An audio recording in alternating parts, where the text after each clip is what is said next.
what is the purpose of a lecture? In these days, students have access to all the resources they want. They've got the web, they've got ebooks, they've got podcasts, and so many ways of getting information. So why should we lecture to students? Well, my take on that is, what is the add value that you bring to all the other resources that are out there? So as a teacher, can you exemplify the theories and models that the students are studying from their books, from the resources? Can you use your anecdotes from your professional life, turn it into storytelling? And can you clarify the difficult stuff, the really knotty problems that students struggle with?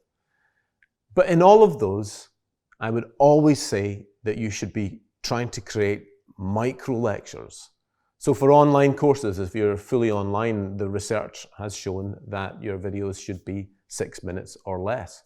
If you're teaching in live classes, I would suggest you want to try and keep your lectures down to 15 minutes at a maximum, because then you can intersperse online learning activity. So the combination of the students using the resources that are available to them everywhere with your impactful add value, micro lectures, and then their learning activity. And the learning activity is when the learning is really going to happen.